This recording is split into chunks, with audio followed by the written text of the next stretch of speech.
Hello everyone, I'm Judith Wilson and thank you for turning up in the group to see this live where I am going to go through virtual training, the 12 steps to becoming masterful.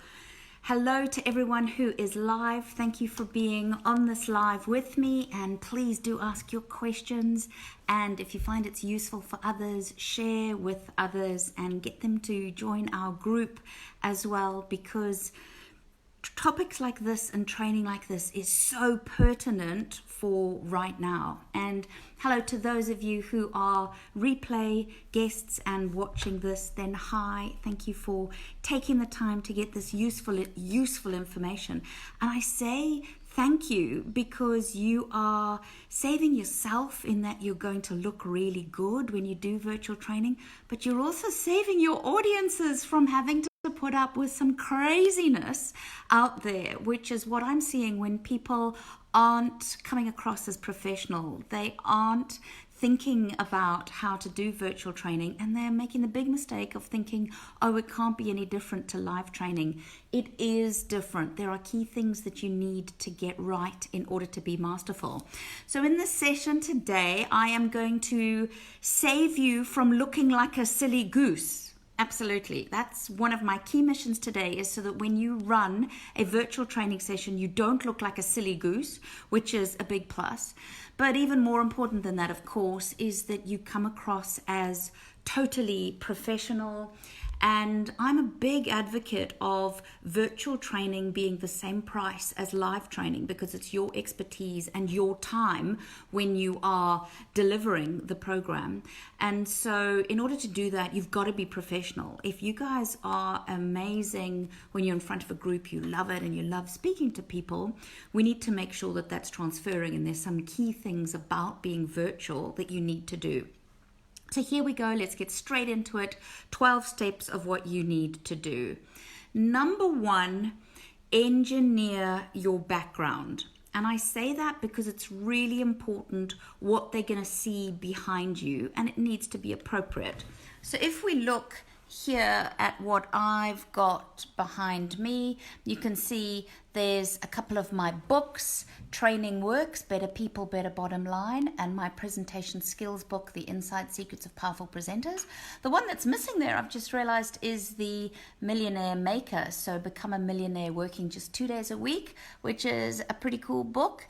And you can see my magazine, and I've got a certificate there. If you had a degree or qualifications or anything like that, you would want to put it up there, and a couple of folders and files. Now, for a home office, it's fine to have a couple of pictures of loved ones, make you human. If you are a mum or a dad or something like that, then it's okay to have some of that. But you need to think of what the background looks like, and it shows your credibility. So you look more professional if you have got things that show you know what you're doing. And the more you get into this industry and do, the more you will have things like certificates and qualifications and things to show that you really know your stuff.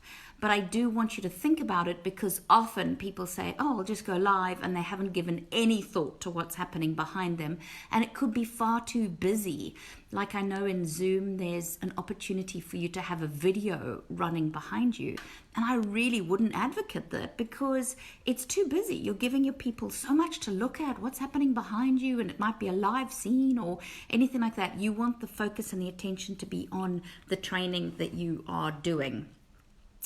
On the note of what you are looking in and your background, think about what you are wearing as well. For virtual training, really good idea to wear solid colors rather than, pixelated, lots of small lines, lots of small patterns, black and white stripes. All of that tends to go a bit funny because, it's the digital. Whereas if you've got solid blue or solid, it can be a light color, can be a bright color, whatever you like. But I tend to find the solid colors tend to be better than a lot of crazy activity. Okay, so that was number one, engineer your background. Think about your background. Have you got enough lighting as well? Is it going to look good? Give this thought before just going, oh, I'll spontaneously go live. Okay, now your background might be appropriate if you aren't doing something that's corporate and professional. If you're doing something that's, I help mums in crisis doing something or other when their kids are driving them mad, anything like that, then of course you might have a room full of busy kids and people throwing stuff on couches and whatever, but that's not what we're going for. What I'm teaching you here is virtual training in a professional sense, and we need to, of course, come across as professional. Number 2, send out skeleton handouts 24 hours before the session. So this is for paid training where you are being trained to deliver, and it could be via live stream or it could be virtual. And I say skeleton because they shouldn't be complete notes. You shouldn't write full paragraphs of everything that you're going to talk about and teach them. It should be skeleton that you're saying, I've got 12 keys that I'm going to tell you, number 1, and what the thing is. So for example, for this one, it's send out skeleton handouts 24 hours before.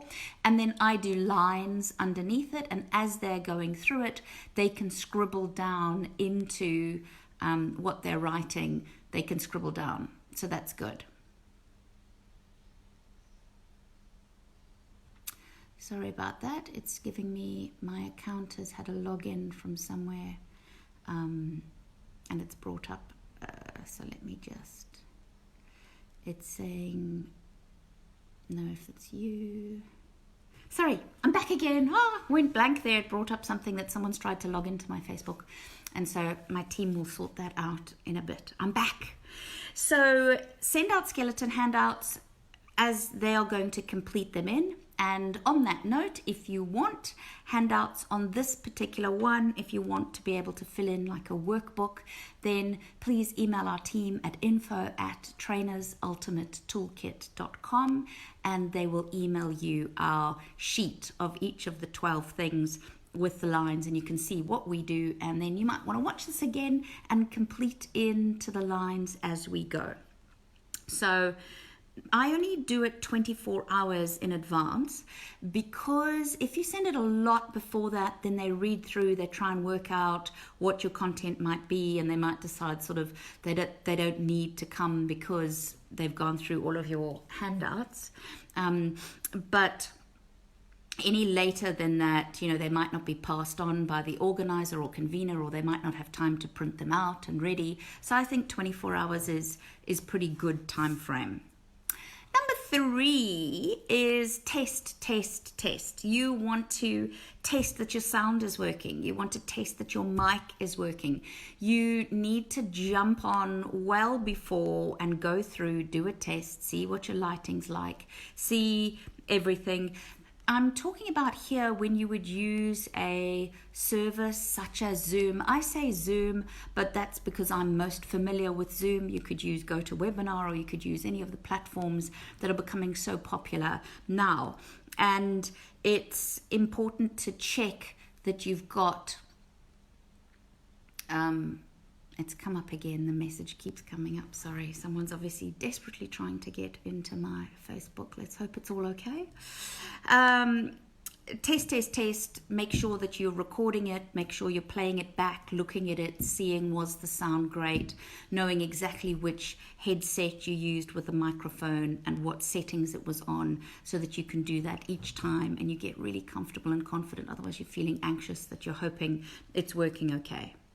Number 4, have a clear WIFM. Now, a WIFM is what's in it for me. You want to have a clear WIFM for the session. What are you teaching in this training session that you are doing virtually?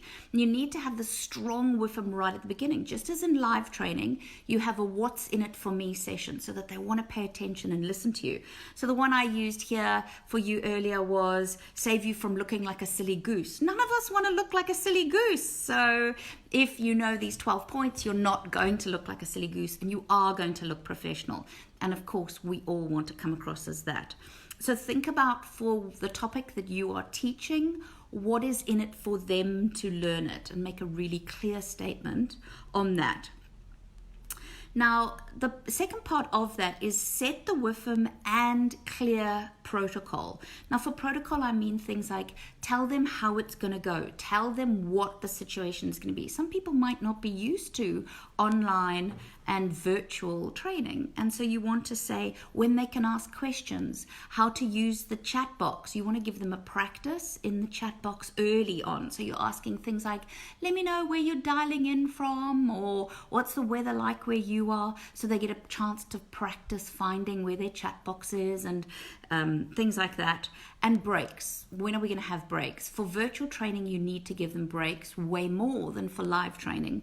So even if you're doing a 2-hour session virtually, after that first hour, great to give them a comfort break, let them stand, let them stretch, let them grab another water, whatever it might be.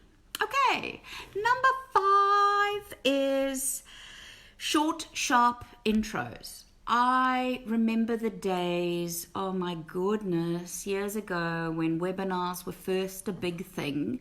People were abominable about their long, drawn-out intros. They would yak on and on and on for 15 or 20 minutes about themselves or their credibility or whatever it might be before they got into what they were actually talking about. And it drove me mad because yes, I want to know a little bit about their credibility, but I'm here for the topic of the webinar, of the virtual training. I want to get into what you're teaching me. And so don't go on and on and on about boring stuff and, you know, regurgitating stuff that has nothing to do with anything. Get into the topic that you're here to speak about. And I got to the point where people were so bad, I knew the notorious ones, I would literally log on 10 or 15 minutes later, knowing that they wouldn't have covered anything yet. Please, not professional, particularly when you're being paid to do it.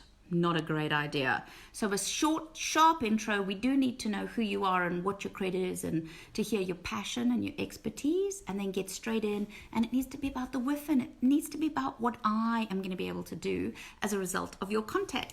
Okay, good stuff. Number 6, give clear instructions. I am always going on about how important this is when you are on live training. Clear instructions. Don't say things like, oh, just find a partner and. Far better and far more comfortable for people if you're saying you two pair up, you two pair up, you two pair up. And I mean the same by giving clear instructions when it's virtual. Don't say, well, just think about that, and then people aren't going to be sure whether they really should think about that, or are they to write it down, or are they to whatever.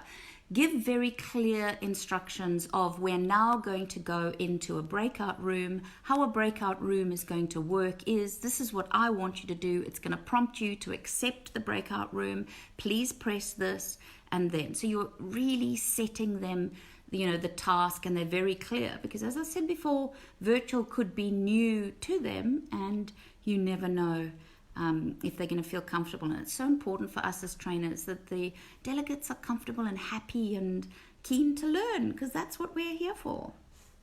So those were the first 6. Engineer your background, skeleton handouts, test, give a clear WIFM and set protocol, short, sharp intros, and give clear instructions. And what leads into that beautifully is number 7, which is give exact timings for activities. Particularly if you're going to use breakout rooms, which is great because it makes it as close to live training as we can if you put people into breakout rooms. And exact activities, tell them how long it's going to take. So if you are saying, I'm going to put you in groups of 4 and I'm going to let you speak about it for 5 minutes, and then I want you to come back and give your key answers for that.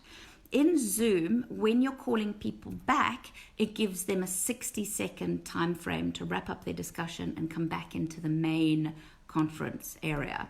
And it's a good idea, even with timings, to send them a message as the trainer into each of the breakout rooms and say, you're halfway, you've got 2 minutes left, please start thinking about who your spokesperson's going to be to recap.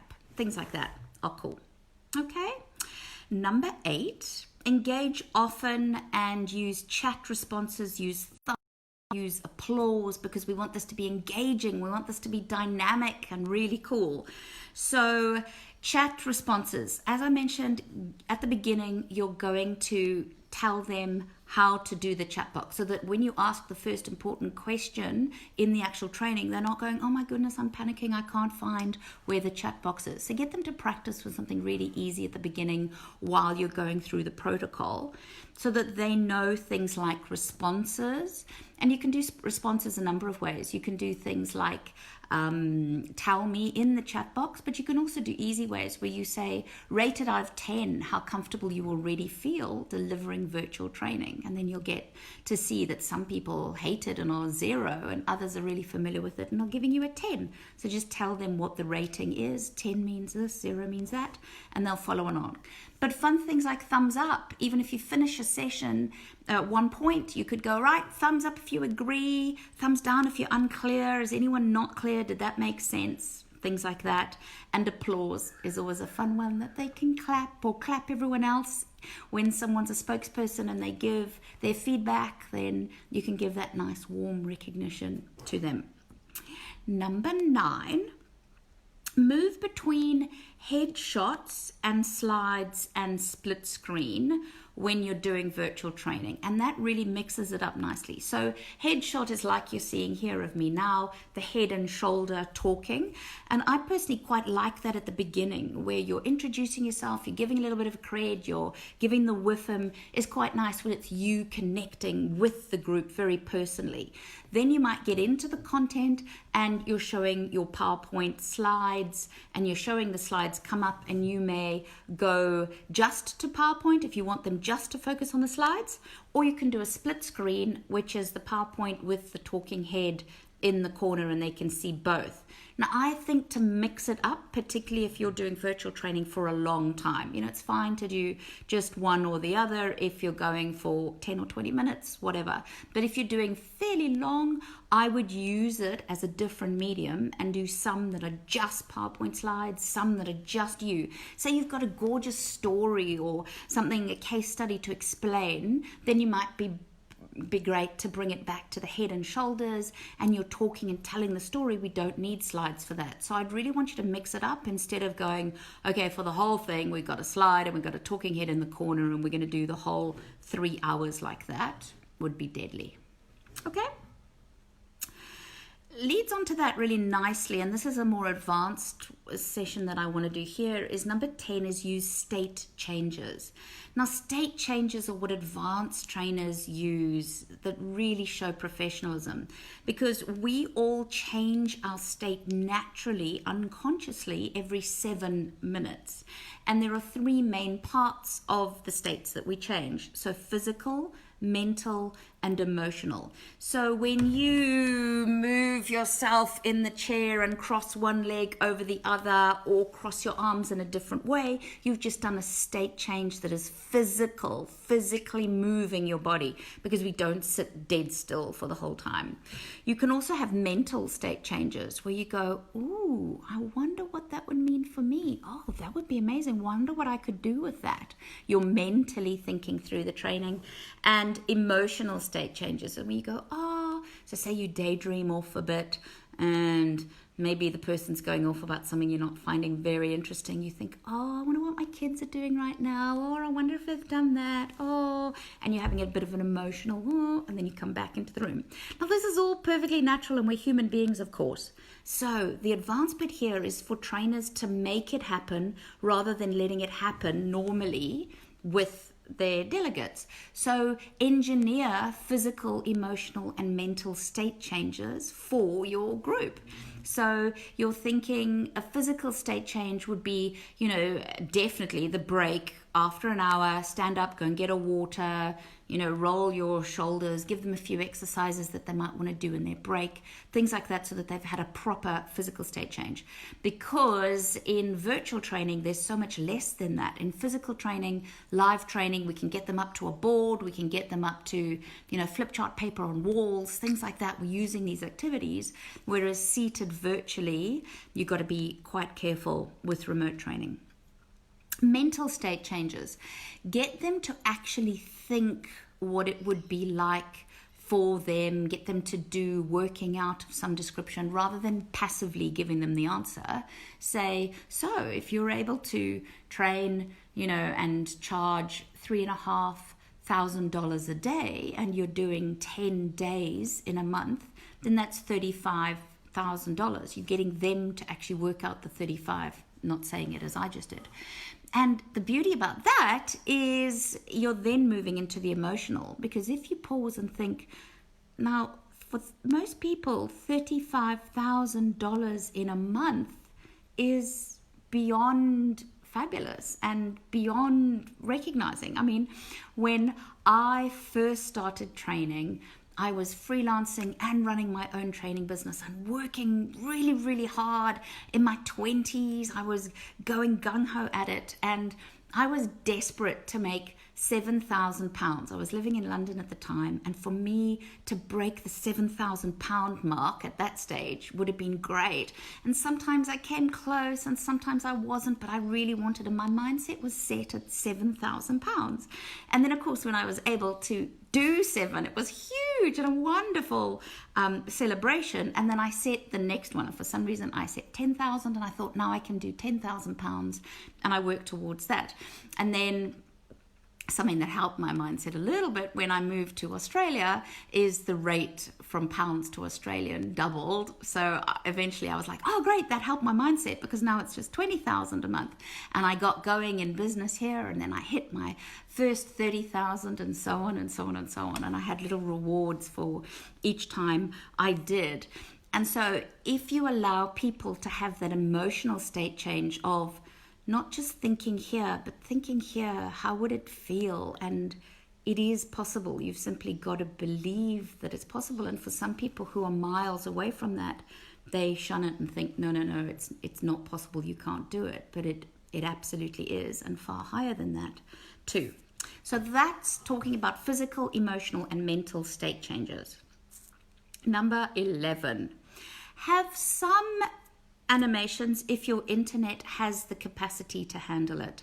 Animations are going to help with that interactivity and the attention. So if you have a cute little relevant slide and it's got movement on the slide, or something jumping into something and it's showing whatever you're teaching, then have that. But if you think your internet is going to not be great, be careful of that, because you don't want it to be lagging. So make sure you're plugging in instead of having Wi-Fi. It's better to have a plugged in internet, because it tends to be far more stable than Wi-Fi, unless you've got amazing Wi-Fi somewhere in the world.